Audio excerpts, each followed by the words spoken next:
नमस्कार। सुबह के 10 बज चुके हैं और अब रोज की तरह वक्त बड़ी बहस का नहीं हुआ है बल्कि बड़ी चर्चा का हो गया है। जी हां, आज बातचीत होने वाली है और बातचीत उन ऐसे सवालों पर होगी जो सवाल इस वक्त आपके जहन में हैं।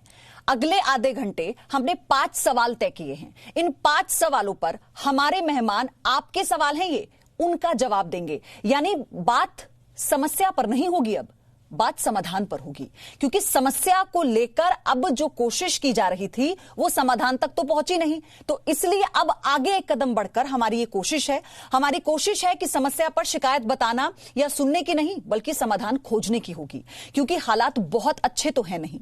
देश में कोरोना संक्रमण के मरीज 3 लाख से ज्यादा हो चुके हैं और सबसे ज्यादा बुरा हाल है महानगरों का, जिसमें दिल्ली और मुंबई शामिल है। बातचीत आज 5 सवालों पर होगी और वो सवाल क्या है फटाफट से मैं आपको बता देती हूं। सवाल यह है कि कोरोना का इलाकों में बंटवारा कब तक, अब बढ़ेगी देश की राजनीतिक इम्यूनिटी, क्या वो वक्त आ गया है? आपस में लड़ेंगे तो कोरोना से कैसे जीतेंगे? कोरोना के खिलाफ स्वदेशी मॉडल कब अपनाया जाएगा? कोरोना को हराने के लिए शिकायत जरूरी या फिर समाधान? तो ये 5 महत्वपूर्ण सवाल एक एक करके हमारे मेहमान इन पर बात करेंगे, यानी आपके सामने जवाब रखेंगे। लेकिन बातचीत शुरू करने से पहले आपको देहरादून की एक तस्वीर में दिखाना चाहती हूं। इस तस्वीर को जब आप देखेंगे तो आप जोश से लबरेज हो जाएंगे। आप देखिए, जहां भारतीय सैन्य एकेडमी की पासिंग आउट परेड जब होती है तो यहां पर बारिश होने लगती है। इसमें 333 कैडेट्स सेना के अधिकारी बन गए।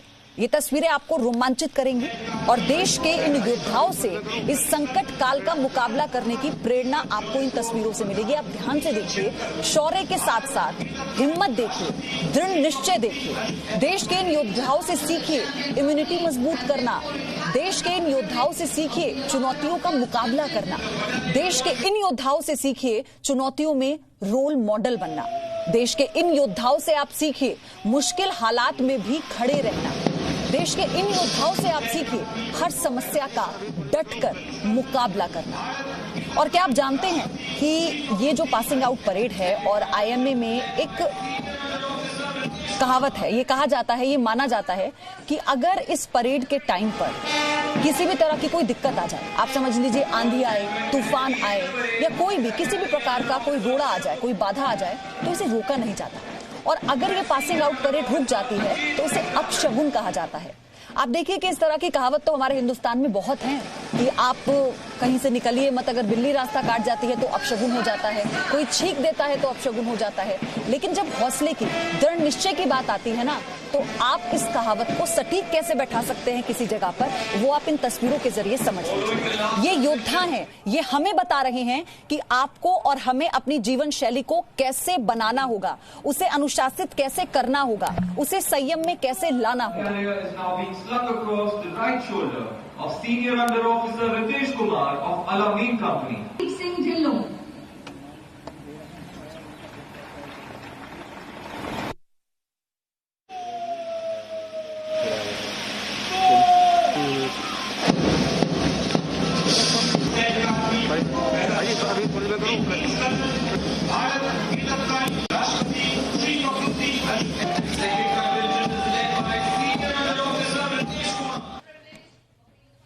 तो इन तस्वीरों के साथ बस एक सवाल है मेरा कि इन योद्धाओं का ये जो मॉडल है ना, मतलब जंग लड़ने वाला ये जो मॉडल है ना, योद्धा वाला जो मॉडल है, ये हम और आप कब अपनाने वाले हैं? हमारे देश के नेता कब अपनाने वाले हैं? बहरहाल ये सवाल हमें खुद अपने अंदर तलाशना होगा। मेरे साथ पूरा पैनल जुड़ चुका है। नीति जैन नेता है बीजेपी की, अब्दुल रजाक खान राजनीतिक विश्लेषक मेरे साथ थोड़ी देर में जुड़ जाएंगे, डॉक्टर अंशुमान कुमार कैंसर विशेषज्ञ हैं, अक्षय मराठा आम आदमी पार्टी से हमारे साथ जुड़ चुके हैं। आप सभी का बहुत स्वागत है, वेरी गुड मॉर्निंग। और मैं आप लोगों को बता देना चाहती हूं, मैंने पहले जिक्र किया है कि मैं शुरुआत में 40-40 सेकंड सबको दूंगी और मैं ये चाहती हूं कि सीधे सवाल का सीधा जवाब यानी समाधान की आप बात करें तो बेहतर होगा, क्योंकि अब कोई समस्या नहीं सुनना चाहता। मेरे दर्शक ऊब चुके हैं, वो ये चाहते हैं कि आगे की रणनीति क्या होगी वो आप उन्हें बता दें। तो नीति, पहला सवाल शुरुआत मैं आप ही से कर रही हूं। सवाल मेरा पहला यह है कि कोरोना का इलाकों में बंटवारा कब तक होता रहेगा? देखिए, कोरोना के जो मैक्सिमम केसेस हैं वो बहुत ही लिमिटेड डिस्ट्रिक्ट्स तक सीमित थे। जब हम लोगों का पूरा एक नेशनल लॉकडाउन चल रहा था तो स्टेट्स की भी और बाकी जो एडमिनिस्ट्रेशन की भी ये रिक्वेस्ट थी कि स्टेट्स को ये डिसाइड करने दिया जाए कि कहां पर इलाके, कौन से इलाकों में लॉकडाउन जरूरी है, कौन से में नहीं है। तो ये एक जो राइट था वो स्टेट्स को दिया गया था कि वो लोग अपना डिसाइड कर लें कि किन एरियाज में ये प्रॉब्लम ज्यादा है, किन एरियाज में कम प्रॉब्लम है। तो कंटेनमेंट जोन्स जो बनाए गए थे वो इसीलिए कि जहां पर ज्यादा केसेस हैं उनको वहां पर सीमित किया जाए और जो बाकी के केसेस है वहां पर थोड़ा जीवन को नॉर्मलाइज किया जाए। तो ये जो इलाकों में बंटवारा ये किसी और कारण से नहीं है, ये सिर्फ इसी कारण से है कि जो केसेस जहां ज्यादा थे उनको कंटेन किया जाना चाहिए था। अब वो जहां पर नहीं हो पाया, जैसे अगर अब अभी हम दिल्ली देखें स्पेशली कि दिल्ली पूरी तरीके से कोरोना से पीड़ित हो गया है, उसमें जो कंटेनमेंट जोन्स थे उनको कंटेन नहीं किया गया, तो उसका और कोई कारण नहीं है बंटवारा होने का, सिर्फ इतना ही था कि जो कंटेनमेंट वहां होना चाहिए था उसको वहां तक सीमित रखने के लिए। अक्षय मराठा, देखिए मैं थोड़ी अलग बात करूंगा। आपका सवाल बिल्कुल जायज है, लेकिन आप अगर दुनिया में कोरोना का संक्रमण का जो ट्रैजेक्टरी है उसको स्टडी करेंगे तो आप जानेंगे कि एक पॉइंट आता है जब हम कहते हैं कि कम्युनिटी में ट्रांसमिशन शुरू हो चुका है। जब हम उस थ्रेशोल्ड पर पहुंचते हैं तो हमें अपनी स्ट्रैटेजी बदलनी पड़ती है और कंटेनमेंट के बजाय पूरा का पूरा फोकस अब इलाज पर होना चाहिए। तो जब दिल्ली, मुंबई, चेन्नई ऐसे कई सारे शहर हैं जहां पर मैं समझता हूं, हमारी पार्टी समझती है कि हम उस थ्रेशोल्ड को पार कर चुके हैं कि कम्युनिटी में ट्रांसमिशन हो चुका है, तो अब हमारा सबका ये मकसद है और ये जिम्मेदारी है कि जिसको अस्पताल में भर्ती होने की जरूरत है उनको बेड मिले, जो अस्पताल में भर्ती है उनको वेंटिलेटर मिले, उनको ऑक्सीजन मिले, किसी की जान ना जाए। इस पर सारा फोकस अब मुझे लगता है सरकारों का होना चाहिए। जहां जहां पे मुंबई, दिल्ली, चेन्नई, अहमदाबाद जैसे जगहों पे जहां संक्रमण अब इस कदर बढ़ चुका है, तो दिल्ली सरकार की भी यही प्राथमिकता है और हमारा फोकस है कि बेड्स का ऑगमेंटेशन हो, ऑक्सीजन का ऑगमेंटेशन हो, वेंटिलेटरी सपोर्ट का ऑगमेंटेशन हो। बट अक्षय मराठा, आप जो कह रहे हैं आपका ये मकसद है, फिलहाल अभी नजर तो नहीं आ रहा है दिल्ली में जो भी हालात हैं। डॉक्टर अंशुमान, आपसे इस पर रिएक्शन, आपका जवाब इस पर। ये जो कोरोना पैंडेमिक है, बिल्कुल आपने सही सवाल उठाया, कब तक बांटेंगे? ये वायरस के कारण होता है। मैं नेताओं की मजबूरी समझता हूं, उनको मेडिकल की पढ़ाई नहीं होती है उनके पास, उनको नॉलेज नहीं है। वायरस किसी डिस्ट्रिक्ट, किसी स्टेट, किसी कंट्री का नहीं होता है, उसको ह्यूमन बॉडी चाहिए, ट्रांसमिट होगा। ये पब्लिक हेल्थ इशू एक बिजनेस है, मतलब पब्लिक हेल्थ अगर पैरालाइज होगा तो सारा कंट्री का बिजनेस पैरालाइज होगा। बिजनेस से मतलब कोई व्यापार नहीं, सारा सिस्टम, ट्रेवल, कम्युनिटी, इंडस्ट्री, सब कुछ बंद हो जाता है। इसलिए पब्लिक हेल्थ इशू को एड्रेस करना होता है पॉइंट 0 से। जिस दिन स्टार्ट हो रहा है, जिस दिन कंट्री का पहला केस हो, उस दिन की स्ट्रेटजी ही हमें पूरी मदद करती है। बहरहाल नहीं कर पाए। आज क्या करना है? आज भी हम देख रहे हैं पार्टी, नेता, राजनीति, केंद्र, राज्य इसमें उलझे हुए हैं। One country, one medical policy, make a medical task force. सिलॉज में जो काम कर रहे हैं, अलग अलग बट के काम कर रहे हैं, उसको खत्म करो और एग्रेसिव अप्रोच से एड्रेस करेंगे, तभी इशू को हम सॉल्व कर पाएंगे। अदरवाइज हर समय हम नीति बदलते रहेंगे। नीति बदलने की जरूरत होती है मेडिकल पॉलिसी की, न कि आज स्टेटमेंट कुछ है, कल स्टेटमेंट कुछ होना। ठीक है, अब्दुल रज्जाक खान, कोरोना का इलाकों में बंटवारा कब तक?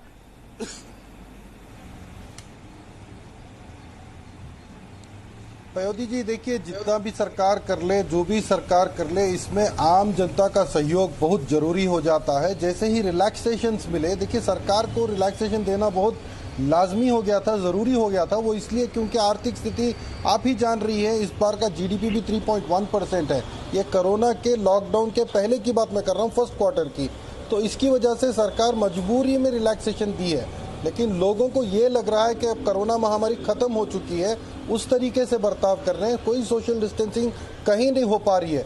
जितना भी सरकार बोलती है उस चीज़ों पे अगर हमारी जनता अगर अमल कर लेती है, उस पर अगर चलती है, तो इसको रोकने के लिए बहुत सारा ये हो सकता है। लेकिन देखिए, आज ही हम लोग 3 लाख केसेस क्रॉस कर दिए हैं। अगले 2 हफ्तों में हम लोग डबल हो सकते हैं। जिस तरीके से जा रहा है, जिस तरीके से आज नंबर्स बढ़ रहे हैं, अगले 2 हफ्ते में डबल हो सकते हैं। 4 हफ्तों में हम 10 लाख वो बात क्रॉस तो कर ठीक है, जाएंगे। वो बात तो ठीक है। आपने इसके जो लिए बात कही क्या कि लोगों किया को जा समझना सकता है, होगा, क्या कर सकते हैं? लोगों को समझना जनता होगा का अब्दुल रज़ाक सहयोग। खान, और इसीलिए हम इस चर्चा को कर रहे हैं ताकि आपके जरिए समाधान पर जब हम बात करें तो वो लोग भी ये समझे कि उनकी जिम्मेदारी क्या है। लेकिन सवाल यहाँ पर ये भी है ना कि जब लोग पहुंचेंगे नहीं दुकानों में, मॉल्स में, तो उनको खोलने का फायदा नहीं है और सीधा अस्पताल में पहुंच रहे हैं लोग और वहां से वो जिंदा भी नहीं निकल रहे हैं। तो ये हालात इस वक्त बन चुके हैं। बहरहाल जो तस्वीरें लगातार हम आपको दिखा रहे हैं, आप इस पासिंग आउट परेड की तस्वीरों को देखिए। हमारा बार बार मकसद ये है कि आप भी जोशो खरोश से भर जाएं इन तस्वीरों को देखने के बाद। बेहतरीन तस्वीरें हैं और बहुत कुछ सिखाती हैं ये तस्वीरें हमें। इन्हीं तस्वीरों के साथ साथ इस चर्चा को आगे बढ़ाते हैं। दूसरा सवाल जो मेरा होगा वो सवाल ये है, हम आपसे बार बार कह रहे हैं कि इन कैडेट्स को देखिए, इनकी इम्यूनिटी को देखिए और इनसे सीखिए कि अब हमें अपनी जीवन शैली को कैसे मजबूती से, यानी जीवन शैली को इम्यूनिटी अब हमें कैसे देनी होगी और ज्यादा उसे कैसे बढ़ाना होगा। किसी भी तरह का रोड़ा आए, मुश्किल आए, हमें नहीं रुकना। ये तस्वीरें बहुत ज्यादा इंस्पायर करती हैं, प्रेरणा देती हैं। कब बढ़ेगी देश की राजनीति की इम्यूनिटी? अब ये सवाल का जवाब हम लेने वाले हैं। नीति, आपका सवाल ठीक से सुनाई नहीं दिया। मेरा सवाल यह है नीति कि कब बढ़ेगी देश की राजनीति की इम्यूनिटी? देखिए, राजनीति की इम्यूनिटी इस समय में, राजनीति जो है वो सबसे पीछे होनी चाहिए और एक हद तक थी भी। जब तक हम लोग लॉकडाउन में थे, जब तक सेंट्रल गवर्नमेंट ने जो भी निर्देश दिए थे वो अक्रॉस पार्टी लाइन सभी स्टेट्स ने उनको काफी हद तक उनका पालन किया है, चाहे वो दिल्ली में हो, चाहे महाराष्ट्र में हो, चाहे बाकी जो बीजेपी शासित राज्य हैं उन सभी में वो कहीं ना कहीं तक था भी। पर दिक्कत वहां आती है जब गलतियां होने लगती हैं, जब वो एक खुलने का माहौल आया और वहां पर जब एक गलतियां होने लगती हैं तब ये आता है कि किसके ऊपर ठीकरा फोड़ा जाए। जब आप टेस्टिंग्स कम कर देते हैं, जब हॉस्पिटल्स में जगह नहीं होती है, तो आई थिंक सिर्फ एक वहां पर थोड़ी सी जो एक सवाल पूछने की एक विधि शुरू हुई है, उसके अलावा इस समय पर राजनीति ना हुई है और ना आगे भी होनी चाहिए। जहां गलतियां हैं वो हर पार्टी बोल रही है कि भैया गलतियां हैं तो हम सुधारने के लिए तैयार हैं और उन गलतियों को आगे सुधार कर चलना चाहिए। बट उसके लिए सबसे ज्यादा जरूरी ये है कि जो गलतियां हो रही हैं उनको माना जाए। जो मराठी जी ने कहा इससे पहले जब वो बोल रहे थे कि ये सब चीजें होनी चाहिए, वेंटिलेटर होने चाहिए, बेड होने चाहिए, हम भी तो यही कह रहे हैं कि होने चाहिए, पर वो कहाँ है? जो सवाल उठाए जा रहे हैं उनका सिर्फ एक सोल्यूशन निकलना चाहिए। जो बोला गया था कि 30,000 बेड, वही तो सवाल है मेरा, वही तो सवाल है। आज देश की जनता सिर्फ यही तो जानना चाहती है कि जो होना चाहिए वो अभी तक हुआ क्यों नहीं है। अब्दुल रज़ाक खान, आपस में लड़ेंगे तो कोरोना से कैसे जीतेंगे सर? देखिए, आपस में हम लोग नहीं लड़ रहे हैं। देश इतने बड़े गंभीर विषय से गुजर रहा है, ऐसी गंभीर स्थिति से देश गुजर रहा है। इसमें भी अमित शाह जी ने कोई कसर नहीं छोड़ी। बिहार में इन लोगों ने चुनाव अभियान शुरू किया। मैं ये कहना चाह रहा हूँ, वेस्ट बंगाल में भी चुनाव अभियान इन लोगों ने शुरू किया। पुलवामा हमले के बाद हमने देखा कि 14 को पुलवामा हमला हुआ, 14 फरवरी को, 15 तारीख को इन लोगों ने चुनाव अभियान। The correct word would be to use it as disengagement, and both sides are disengaging in a phased manner. We have started from the north, from the area of the Galwan River, where a lot of disengagement has happened. It has been a very fruitful dialogue that we have had, and as I said, it will continue, and by the situation will keep improving as we go on. One last question, sir, Nepal border का situation क्या है sir? काला पानी Jaipur lake की ओर को sir movement काफी हुआ था सेना का इस बीच में। As far as Nepal is concerned, we have a very strong relationship with Nepal, which we have geographical linkages, historical linkages, cultural linkages, religious linkages. We have a very strong people-to-people connect, and our relation with them has always been strong and will remain strong in the future. Sir, एक Indian state जो numbers है cadets के state wise, उसमें नेपाल को Indian states के बीच में रखा गया। 3 कैडेट्स नेपाल के हैं, नेपाल को इंडियन स्टेट्स के बीच में रखने का मतलब सर? सवाल समझा नहीं मैं। इंडियन स्टेट्स की कहां से कितने कैडेट्स हैं? नेपाल के 3 कैडेट्स उसी लिस्ट में शामिल है जिसमें इंडियन स्टेट्स कैडेट्स हैं। वो मैंने देखा नहीं है, तो इसके ऊपर मैं अभी कमेंट नहीं कर पाऊंगा जब तक मैंने देखा नहीं।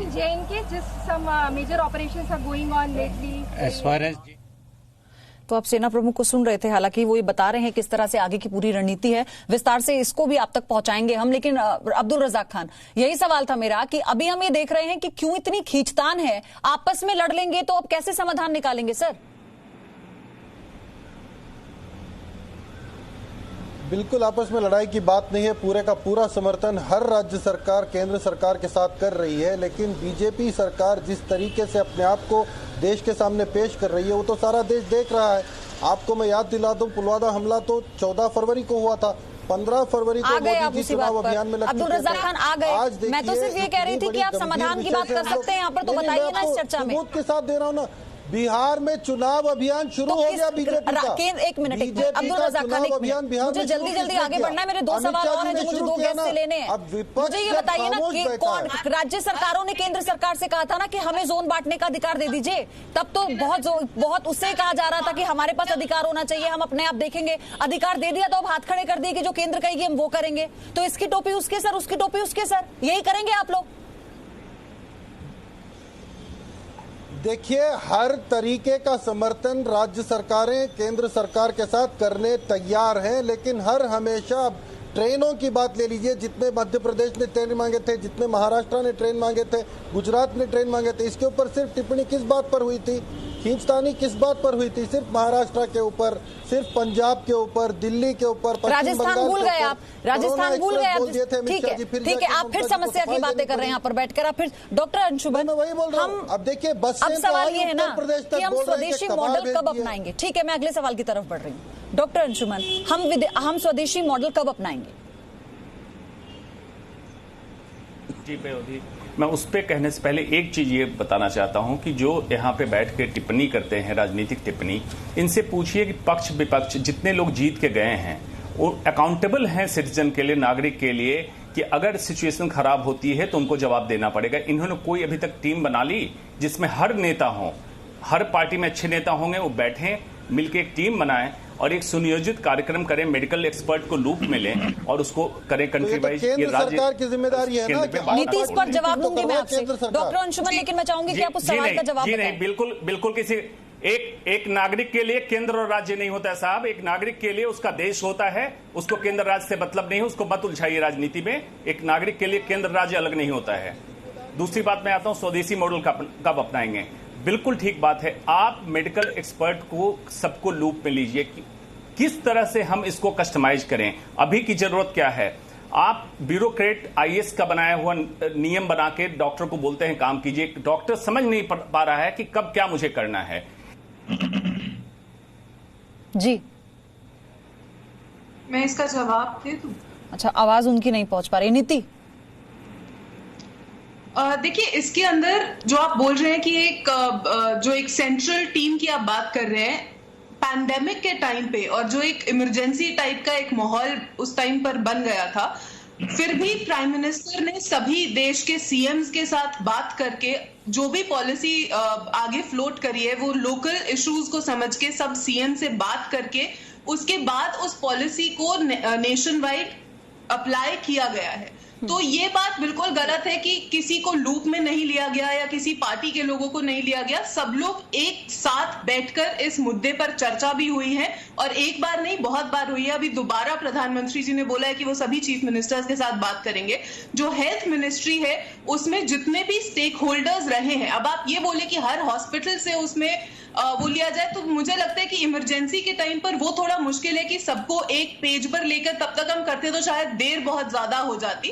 बट ये बात मैं बिल्कुल नहीं मानूंगी, और ये मैं बिल्कुल कहना चाहती हूँ कि चाहे कोई भी पार्टी हो इस समय में ना राजनीति, लेकिन राज्य सरकारों को उनके कहे मुताबिक ये अधिकार क्षेत्र दे देना जोन वाइज बंटवारे का, क्या ये जल्दबाजी नहीं हो गई केंद्र की तरफ से? फिर देखिए, जल्दबाजी नहीं थी। एक काफी अगर आप स्टेट्स को देखें तो पंजाब ने, दिल्ली ने बोला कि हमारे रेवेन्यूज में प्रॉब्लम है, हम लोग आगे नहीं कर सकते।